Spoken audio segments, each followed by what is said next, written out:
Muy buenos días, colegas. Les doy la bienvenida a esta sesión del taller ECISP. Somos el equipo MISFYC del CESFAM Violeta Parra, y es un gusto estar con ustedes hoy. La diapositiva que tienen en pantalla resume nuestro propósito, pasar de la HEI, nuestra hipótesis explicativa integral, a un plan de cuidado que sea verdaderamente integral y sobre todo consensuado. Hoy nos reunimos para afinar la que, en mi opinión, es la pieza clave de la estrategia ECISP, aprender a traducir toda esa valiosa información clínica y biopsicosocial que recopilamos en un plan de acción que el paciente no solo entienda, sino que valore y fundamentalmente quiera cumplir. Partimos de la HEI porque no es un resumen médico más, es la historia compartida que construimos junto al paciente. Es la narrativa que nos explica por qué esa persona vive su problema de salud de la manera en que lo hace hoy. Al capturar esa dimensión biológica, junto a la psicológica, la social e incluso la ambiental, la HEI nos entrega una brújula. Una brújula para navegar la complejidad y priorizar aquellos problemas que de verdad le importan al usuario. Así que la meta de esta jornada es muy concreta. En esta próxima hora, vamos a aprender a primero, identificar esos problemas que yo llamo problemas palanca, aquellos que, si los movemos un poco, generan el mayor impacto positivo. Segundo, a formular preguntas problematizadoras, preguntas que no buscan un sí o un no, sino que abren la puerta al diálogo y a la reflexión.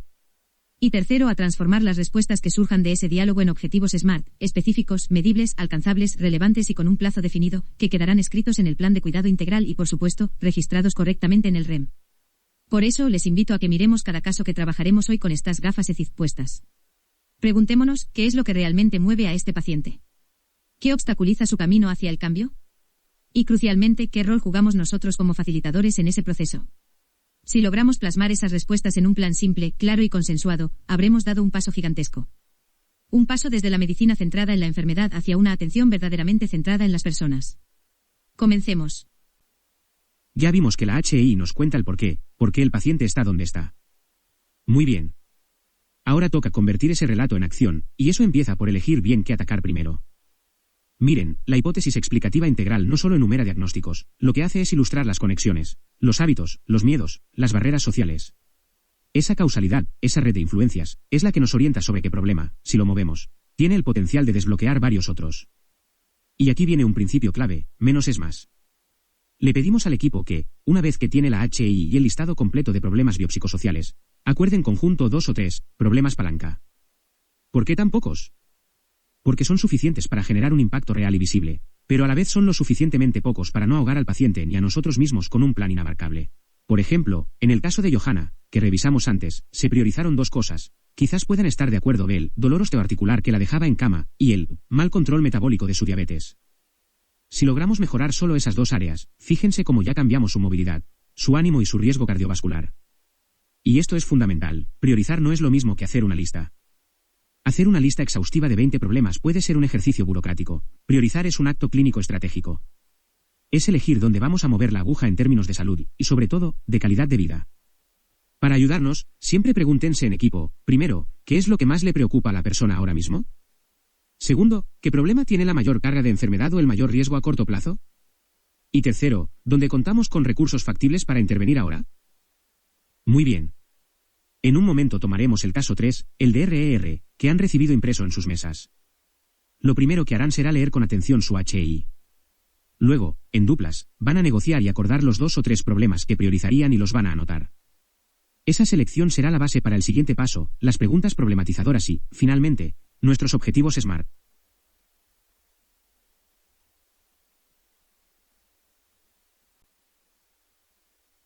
Problema no es lo mismo que diagnóstico, y entender esa diferencia cambia por completo la manera en que construimos los planes de cuidado.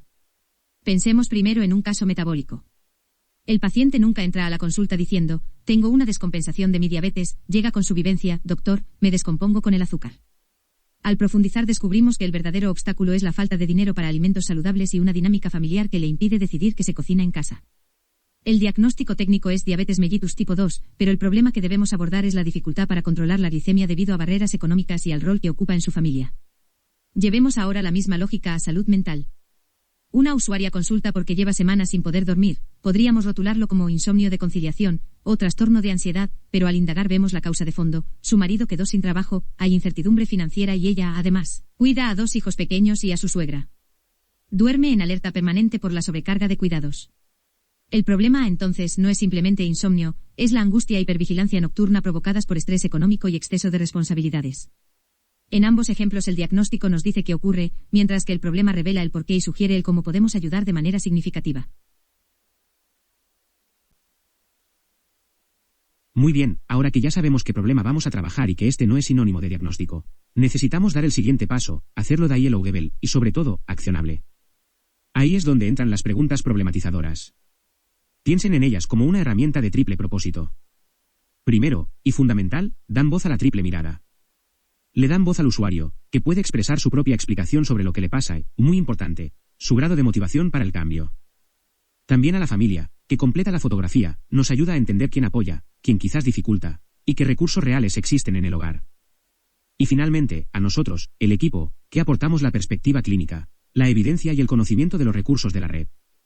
El segundo gran poder de estas preguntas es que transforman la queja en una tarea. La frase, me descompenso con el azúcar, o, no puedo dormir, es solo la punta del iceberg. Estas preguntas son el puente que nos permite sumergirnos, pasar de esa queja inicial a un objetivo concreto sobre el cual podamos trabajar.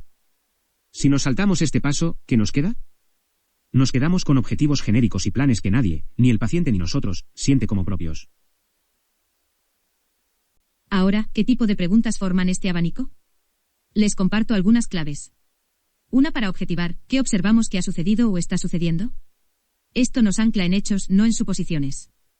Una para dimensionar, ¿desde cuándo comenzó esto? Nos ayuda a delinear la línea de tiempo y a priorizar si algo es agudo o crónico. Una para entender significados, ¿cuál es su creencia sobre por qué le ocurre esto? Aquí descubrimos mitos, miedos e ideas que quizás necesitemos abordar. Una para medir el impacto, y esto cómo le afecta en su día a día. Con esto medimos la carga real, tanto emocional como funcional. Y ahora vienen las que movilizan al cambio. ¿Qué va a hacer usted al respecto? ¿O qué acciones cree que podría tomar? Fíjense cómo esta pregunta traslada el foco de la pasividad a la responsabilidad compartida. Y abrimos el círculo de apoyo, ¿cómo podría su familia contribuir? ¿Y cómo podemos nosotros, el equipo de salud, apoyarlo? ¿Qué profesional concreto podría ayudarle? Esto da un permiso explícito para pedir ayuda y nos permite hacer derivaciones pertinentes, evitando la dispersión. En resumen, estas preguntas nos permiten pasar de la historia y la vivencia a un compromiso claro. Dejan la mesa servida para el siguiente elemento de nuestra metodología, definir objetivos SMART que realmente respondan a lo que le importa a la persona y a su contexto. En la próxima diapositiva, cerraremos el círculo viendo cómo se redacta un objetivo SMART a partir de las respuestas que hemos obtenido. Muy bien, equipo. Antes de redactar cualquier objetivo para el plan de cuidado, vamos a hacer un repaso rápido y muy práctico de lo que significa que ese objetivo sea SMART. Esta es la sigla que todos conocemos, pero que a veces se nos diluye en la práctica. Hoy la vamos a hacer concreta. Los colores que ven en pantalla nos irán guiando, letra por letra. La S es de específico. La pregunta de chequeo clínico aquí es, ¿puedo dibujar esto en una viñeta? Debe ser una sola conducta, un solo resultado. Si la respuesta es sí, como en el microejemplo, medirse la glicemia antes de la 11, vamos bien. La M es de medible. La pregunta clave, ¿cómo sabremos que se logró? Necesitamos un número, una escala, una evidencia observable que no dé lugar a dudas. Por ejemplo, lograrlo 4 de 7 días a la semana, o bajar el puntaje de insomnio a menos de 14 minutos. La A es, quizás, la más crucial, alcanzable. Aquí nos preguntamos, ¿el usuario lo percibe como viable? Esto significa que el objetivo debe ser compatible con sus recursos, su contexto y su motivación actual. Si indicamos una dieta que no se ajusta a su presupuesto real, ese objetivo nació muerto. La R es de relevante. La pregunta es directa, ¿esto de verdad moverá la aguja en su salud o en su calidad de vida? El objetivo tiene que conectar con el problema que priorizamos y con lo que a la persona le importa. Por ejemplo, evitar las hipoglicemias es relevante porque eso es lo que le impide trabajar. Y cerramos con la T de tiempo definido. La pregunta es simple, cuando lo revisamos, sí o sí. Necesita un plazo, una fecha clara que crea un ciclo de seguimiento. Por ejemplo, reevaluar en 8 semanas en el próximo control ECIP. Ahora, veamos cómo se ve esto en la práctica con los dos casos que hemos venido trabajando. Para nuestro caso metabólico, con Ramón y su barrera económica, un objetivo SMART sería, en las próximas 8 semanas, Ramón medirá su glicemia antes de la 11 al menos 4 días por semana y registrará los valores en la ficha, para reducir sus hipoglicemias sintomáticas. Es específico, medible, tiene un ¿para qué?, relevante y un plazo. Y para nuestro caso de salud mental, con Gabriela y su insomnio por sobrecarga, durante el próximo mes, Gabriela practicará la rutina de relajación guiada 5 noches a la semana y anotará si concilia el sueño antes de 30 minutos. Buscamos disminuir el tiempo de conciliación y su puntaje EASY en 4 puntos. De nuevo, define la acción, la frecuencia, la medida de éxito y el plazo. Y con esto quiero dejarles un mensaje final. Si el objetivo que redactan en equipo no pasa este test de las 5 preguntas, no lo duden, regrésenlo al taller de ajuste.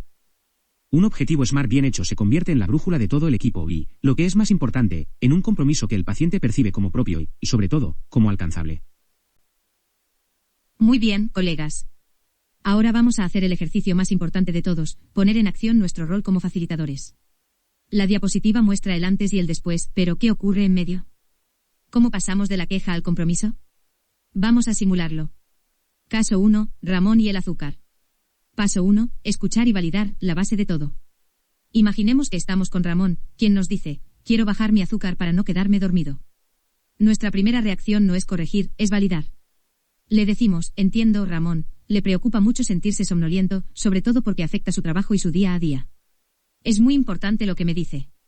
Paso 2, nuestro análisis clínico interno del escáner SMART. Mientras validamos, nuestro cerebro clínico ya está escaneando, tenemos la relevancia, pero nos falta la acción específica, la métrica concreta, la viabilidad alcanzable y un plazo. Paso 3, la CEO construcción del objetivo, el diálogo que transforma. Y aquí viene lo clave.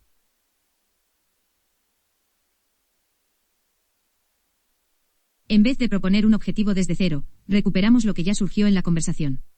Le recordamos al paciente su propia idea. Ramón, usted mismo nos dijo hace un momento que sentía que debía caminar más. Me parece que esa es una idea excelente para empezar. Perfecto. Ya tenemos una acción que nació de él. Ahora la hacemos medible y realista, caminar es una de las mejores medicinas. Para que no sea abrumador, ¿cuánto tiempo cree usted que sería realista caminar a la semana? ¿Quizás empezar con 20 o 30 minutos 3 veces por semana? Él probablemente dirá, sí, eso sí podría hacerlo. Ahora involucramos a su red y a nuestro equipo, muy bien. Y para que ambos veamos el resultado de su esfuerzo, le propongo que midamos la hemoglobina glicosilada en unos meses. Además, nos comentó que su hija o su nieto a veces lo visitan. ¿Cree que alguno de ellos podría animarlo o acompañarlo en esas caminatas? Una vez que tenemos estas respuestas, recién ahí sintetizamos todo en una propuesta final y clara. Perfecto, Ramón.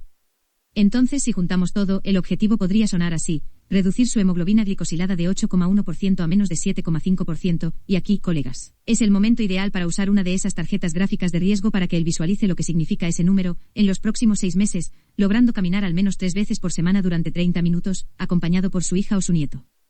¿Cómo le suena eso? ¿Lo ve posible? ¿Ven la diferencia? El objetivo final es el mismo, pero ahora nació de sus propias respuestas. Él es coautor. Caso 2, Gabriela y el sueño, aplicando el mismo método. Veamos que esto funciona igual en salud mental. Gabriela nos dice, lo único que quiero es poder dormir de un tirón. Validamos, entiendo, Gabriela, la sensación de no poder descansar es agotadora y afecta todo lo demás.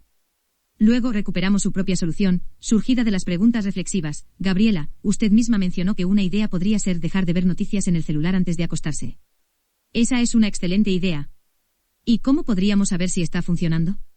¿Qué le parece si anota en un cuaderno cuántas noches a la semana lo logra?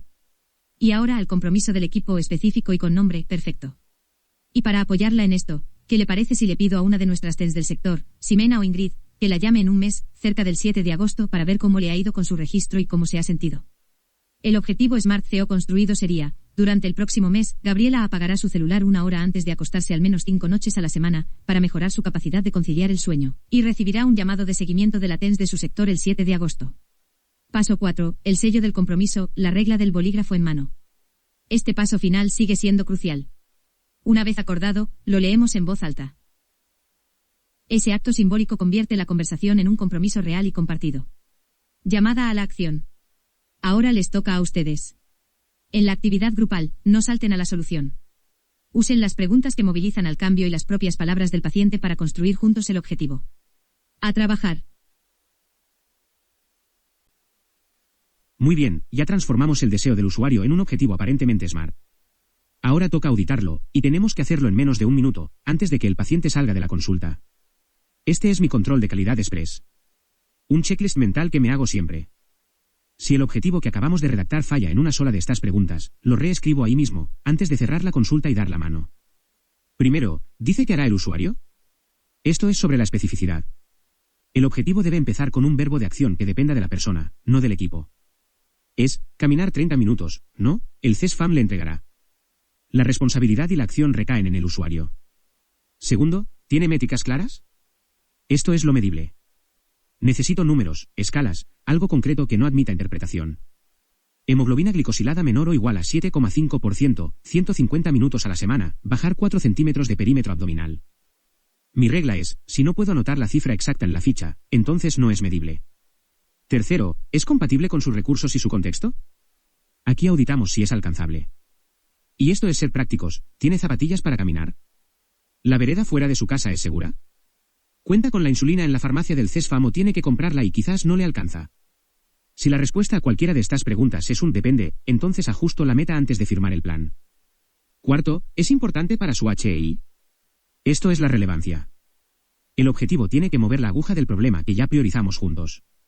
Si el usuario no ve el beneficio directo entre caminar más y sentirse menos somnoliento, la adherencia se va a desplomar a la primera dificultad. Y quinto, ¿tiene una fecha límite visible? El tiempo definido.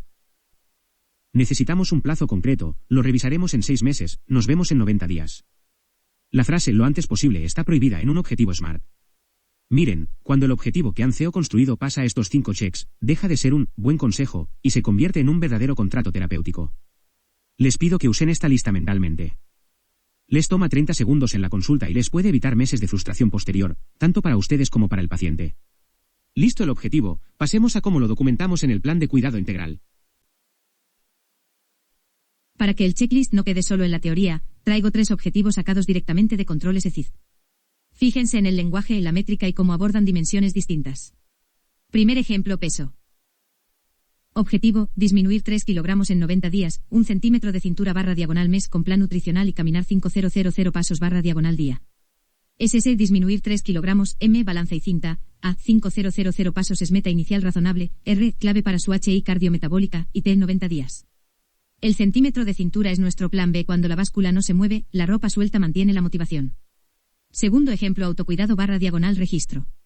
Objetivo, registrar 4 de 7 glicemias postcena, 180 mg /diagonal de L durante 4 semanas. El foco es la conducta de medirse, no solo el examen final. Decir 4 de 7 tolera días malos y evita el abandono, 4 semanas permite revisarlo en la próxima cita de enfermería. Tercer ejemplo, red de apoyo. Objetivo, esposa me acompañará en el próximo control. Súper concreto y aún así SMART, específico, venir al CESFAM, medible, se cumple o no, alcanzable, ya pactado con ella, relevante, él se adhiere mejor con su apoyo y con fecha definida, la hora está en Rayen. En ECID combinamos metas clínicas, de conducta y sociales. Su reto en el taller será construir al menos un objetivo de cada tipo para el caso asignado, siempre con las 5 letras SMART. Ahora abran el caso y elijan el primer problema que van a transformar en objetivo. Reforcemos. Ya tenemos un objetivo SMART, co-construido y validado. Pero antes de cerrar la sesión, y muy importante, antes de que el usuario abandone la consulta, tenemos que amarrar 2 hilos cruciales para que el plan no se desarme en el camino. El primer hilo, el rol de la familia. Tenemos que identificar y asignar una tarea concreta. Nos preguntamos, ¿quién en la casa hará la palanca diaria? ¿Quién le va a recordar el pastillero sin que suene a reto? ¿Quién lo va a acompañar a caminar esos primeros días que tanto cuestan? Esa persona, ese aliado, debe escuchar el objetivo y aceptar explícitamente la tarea. Y si no está presente en esa consulta, nuestra responsabilidad como equipo es contactarlo, ya sea por teléfono o, mejor aún, citarlo junto al paciente al próximo control. El apoyo no puede ser una suposición, debe ser un compromiso. El segundo hilo, que a veces se nos olvida, el rol explícito del equipo. El plan de cuidado integral no es una lista de tareas para el paciente. También detalla, con la misma rigurosidad, la parte que nos toca a nosotros. Por eso, en la práctica, lo que hacemos es duplicar el objetivo SMART. Por un lado, tenemos el SMART del usuario y su familia. Por ejemplo, caminar 5000 pasos al día. Y en paralelo, creamos el SMART del equipo, que lo complementa.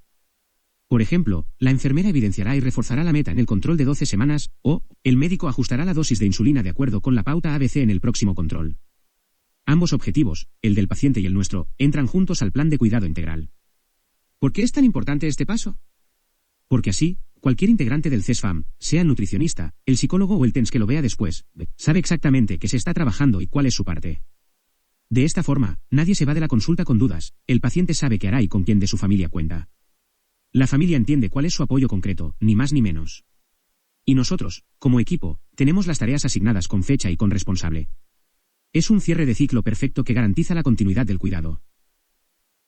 Llegamos al último paso de este viaje, y quiero que se lleven 3 mantras fáciles de recordar. Son tan simples que caben en el bolsillo de la bata, pero tan poderosos que, en mi opinión, sostienen todo el modelo ECIF. El primero, sin preguntas, no hay objetivos. Si no abrimos ese espacio de curiosidad genuina, con el paciente, con su familia, y muy importante, entre nosotros como equipo, los qué y los cómo se vuelven meras suposiciones. Y las suposiciones, colegas, son los enemigos silenciosos del cuidado integral. El segundo mantra, si no es medible, no existe. Nos puede encantar el relato, la buena intención, la conexión que logramos. Pero al final del día, la balanza, el podómetro y la planilla de registro son los que nos cuentan la verdad objetiva. La medición es el GPS que evita que el plan de cuidado se pierda en el camino sin que nos demos cuenta. Y el tercero, que resume todo, SMART, es la suma de motivación y evidencia y plazo. No nos basta con enumerar metas clínicas. Necesitamos entender el por qué le importa al paciente, esa es la motivación. Necesitamos el respaldo científico que nos convence a nosotros de que es el camino correcto, esa es la evidencia. Y necesitamos la fecha en el calendario que enciende el sentido de urgencia para todos, ese es el plazo. Y con esto les dejo mi invitación final. La próxima vez que entren a un box o hagan un llamado ECIF, antes de empezar, respiren hondo un segundo y comprueben que estas 3 frases resuenan en su cabeza. Les aseguro que si lo hacen, el plan de cuidado dejará de ser un registro administrativo que hay que llenar y se transformará en lo que siempre debió ser, una hoja de ruta compartida, viva y sobre todo, útil para la persona que tenemos al frente. Nos vemos en los talleres prácticos, que es donde pondremos todos estos mantras en acción. Muchas gracias por su atención y su compromiso.